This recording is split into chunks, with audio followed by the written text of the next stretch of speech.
Télé 24 Live, votre réseau d'information.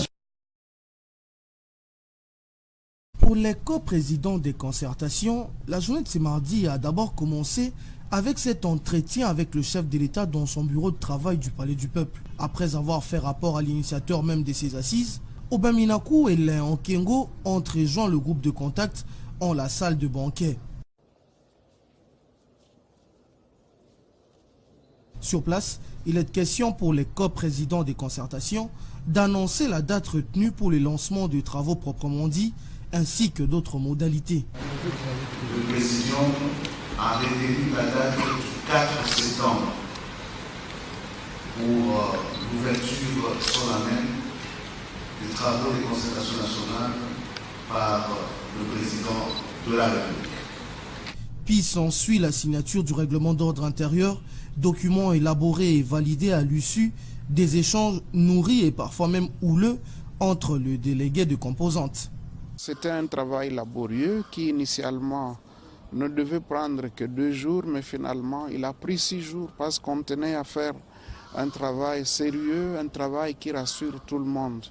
Et donc c'est un pas déjà franchi parce que comme vous le savez, l'ordonnance prévoit que c'est le présidium qui adopte le règlement intérieur. Qu'on a atteint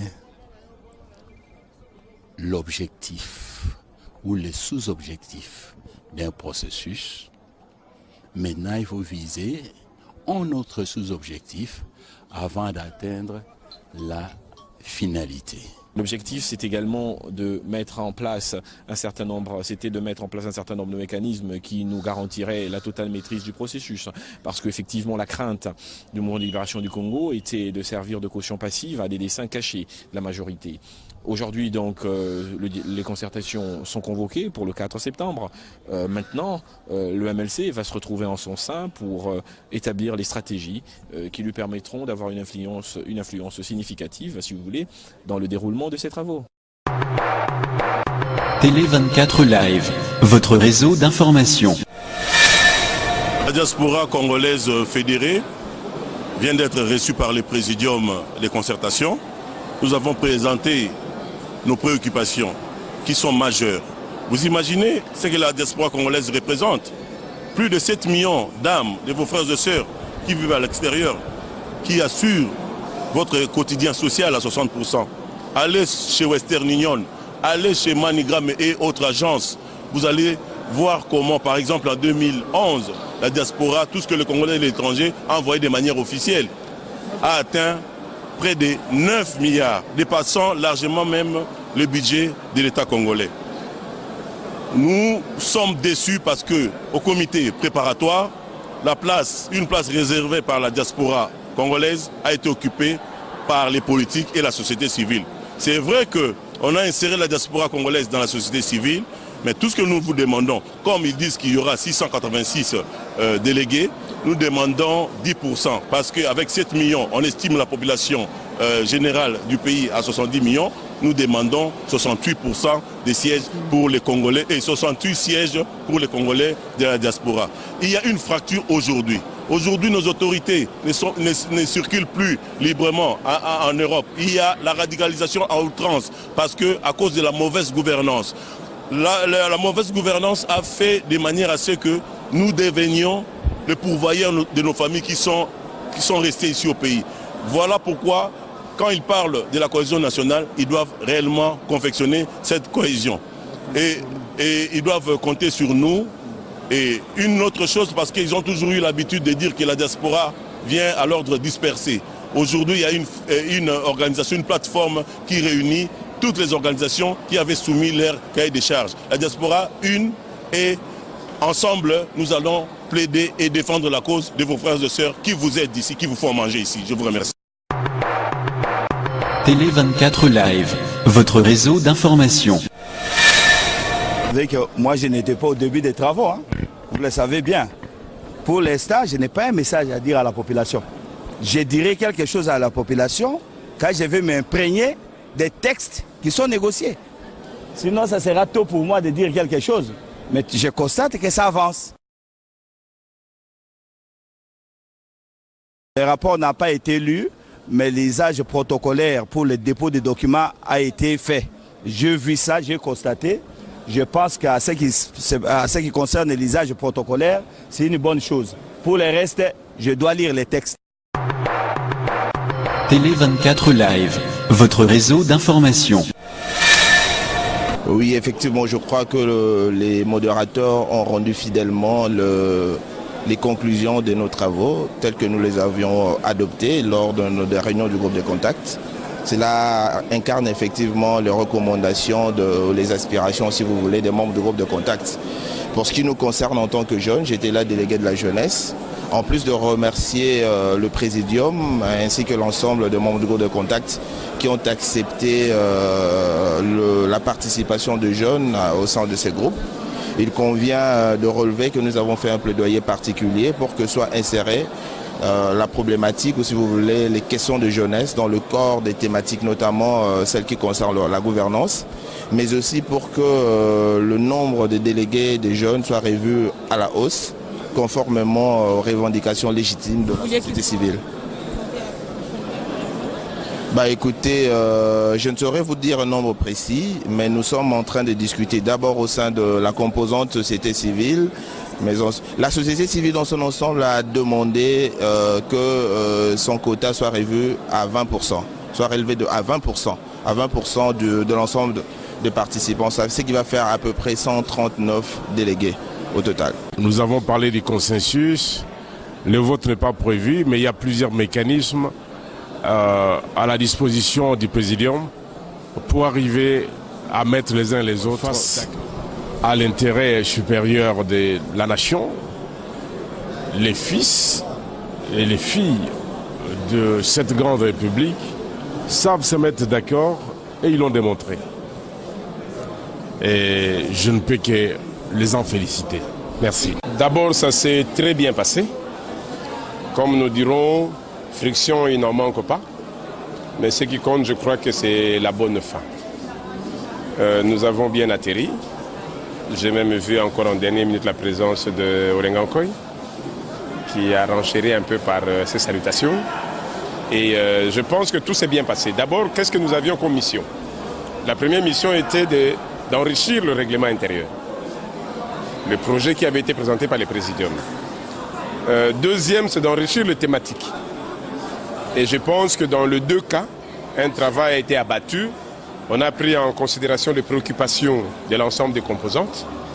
Et nous avions aujourd'hui présenté ce travail au niveau du présidium, donc les deux présidents, celui de l'Assemblée nationale et du Sénat.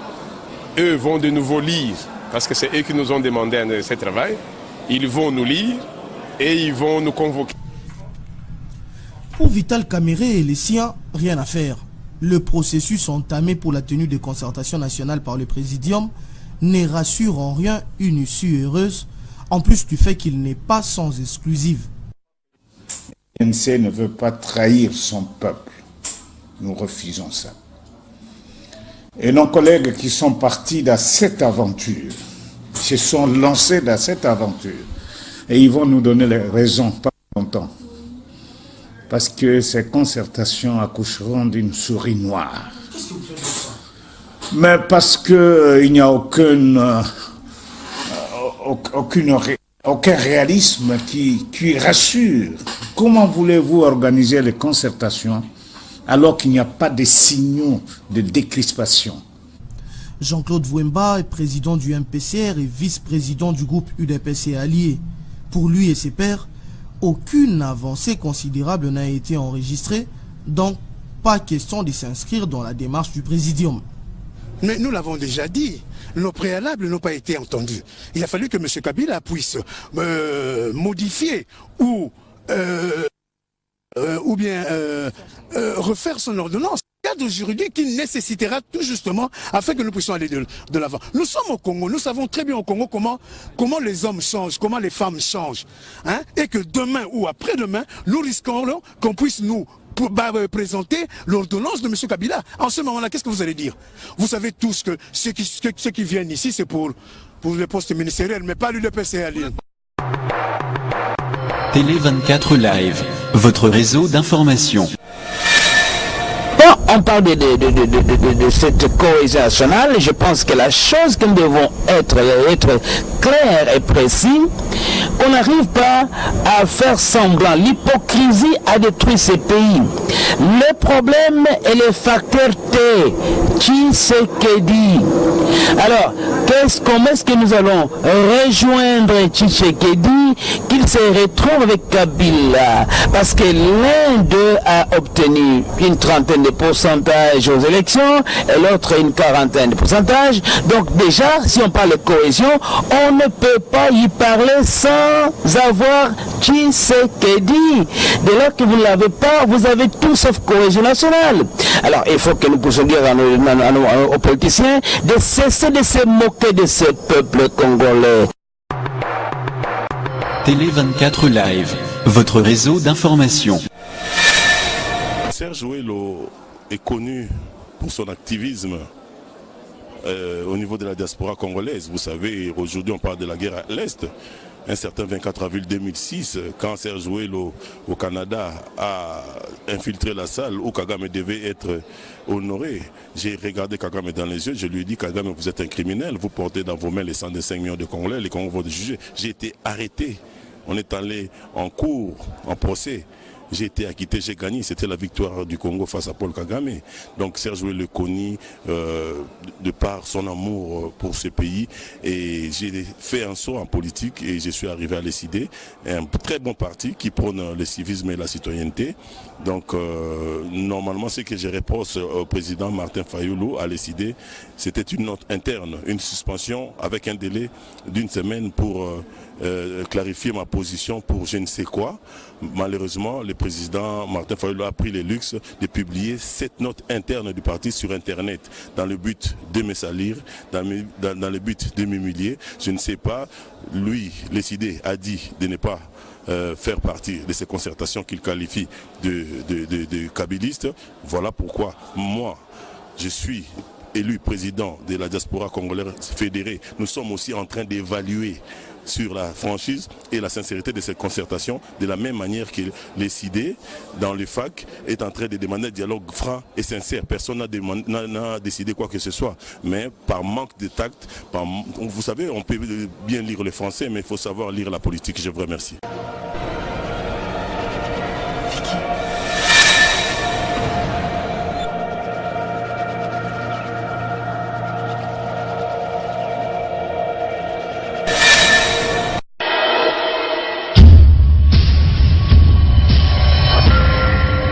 Télé 24 Live, votre réseau d'information.